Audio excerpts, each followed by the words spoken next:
बहुत बड़ी डिबेट चल गई है मैथोलॉजी वर्सेस हिस्ट्री की, भारत के इतिहास की वर्सेस मैथोलॉजी की। मैथोलॉजी एक्चुअल में जो शब्द है वो मिथ्या से प्रेरक है। मैथोलॉजी जितना सुनने में गंदा है उसका यदि डिफाइन करेंगे मीनिंग तो हल्का सा समझ में आएगा हमें।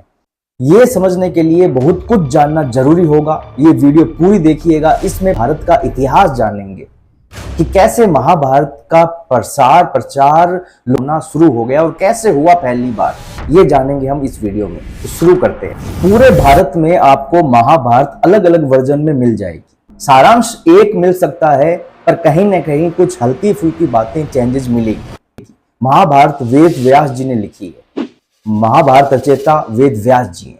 ये सभी को पता है कि महाभारत वेद व्यास जी ने लिखी है, पर यह बात बहुत कम लोगों को पता है कि पहली बार महाभारत का प्रसार कैसे हुआ, कब हुआ। सबसे पहले महाभारत का कथन राजा जन्मेजय के सरप सत्रा यज्ञ में हुआ। राजा जन्मेजय जी हस्तिनापुर के राजा थे, यानी वो अर्जुन के पुत्र अभिमन्यु के पुत्र राजा परीक्षित के पुत्र राजा जन्मेजय जी। इन्होंने यज्ञ कराने के लिए वेद व्यास जी को आमंत्रित किया। वेद व्यास जी इस यज्ञ में आए। इस यज्ञ में वेद व्यास जी अपने शिष्यों के साथ में आए थे। जब राजा जन्मेजय जी ने अपने पूर्वजों के बारे में वेद व्यास जी से पूछा तो वेद व्यास जी ने अपने शिष्य ऋषि वैशंपायन जी को कहा, मैंने जो तुम्हें कौरवों और पांडवों का इतिहास सुनाया है वो यहां सुनाइए। ये पहली बार हुआ महाभारत का कथन जनता के बीच में, मतलब लोगों के लिए सुनाया गया। जिसने सच में ओरिजिनल महाभारत पढ़ी है उन्हें पता होगा कि महाभारत के बीच बीच में वैशंपायन उवाच लिखा हुआ आता है। इसका मतलब है वैशंपायन जी ने कहा। ये वैशंपायन जी वेद व्यास जी के शिष्य थे, जिन्होंने वहां वेद व्यास जी के कहने पे पहली बार महाभारत सुनाई, मतलब कौरवों पांडवों का वो इतिहास सुनाया जो वेद व्यास जी ने इन्हें सुनाया है। उस समय एक ऋषि और आए हुए थे, उनका नाम है ऋषि उग्रश्रवण स्वाति जी। ऋषि उग्रश्रवण स्वाति जी भी इस कथा में मौजूद थे। उन्होंने वो कथा सुनी। उसके बाद में वो अपनी यात्रा पर निकल गए। यात्रा करते हुए उग्रश्रवण स्वाति जी ऋषि शौनक जी के आश्रम में पहुंचे, और जब वो आश्रम में पहुंचे तो वहां के एक शिष्य ने, ऋषि शौनक जी के एक शिष्य ने ये आग्रह किया, ऋषि उग्रश्रवण स्वाति जी से आग्रह किया कि हे प्रभु, हमें महाभारत का जो आप कथन सुन के आए हैं वो हमें भी सुनाइए, जिससे हम भी उस महान महाभारत के बारे में जान सकें, कौरव पांडवों के इतिहास के बारे में जान सकें।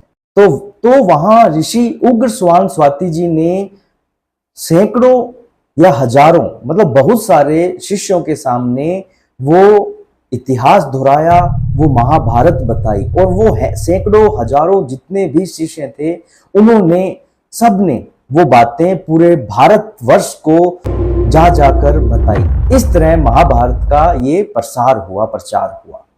अब इसमें एक चीज आती है, जब बहुत लोगों द्वारा एक बात कही जाती है, महाभारत कोई छोटा नहीं है, महाभारत बहुत बड़ा कथन है, महाभारत की कथा बहुत बड़ी है।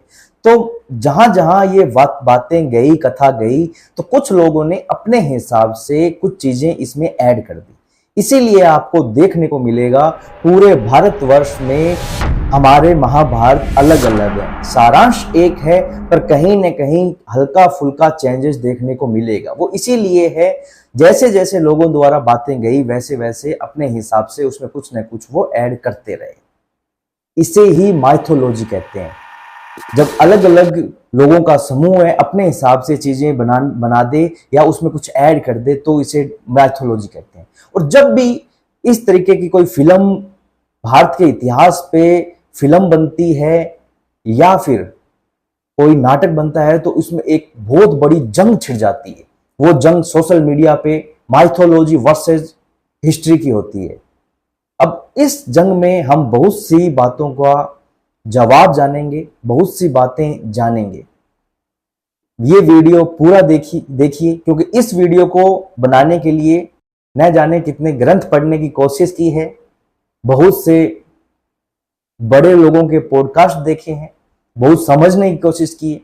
फिर भी यदि कुछ, जहां तक मुझे लगता है कि जो मैं आज बात करूंगा वो पूरी की पूरी प्रमाण के रूप में करूंगा बात। फिर भी यदि कोई मिस्टेक रहती है, यदि कुछ बात गलत होती है, तो मैंने पहले ही कह रखा है कि ये मैं समझने के लिए और समझाने के लिए ही वीडियो बना रहा हूं। मैं हर वीडियो में ये चीज कहता हूं।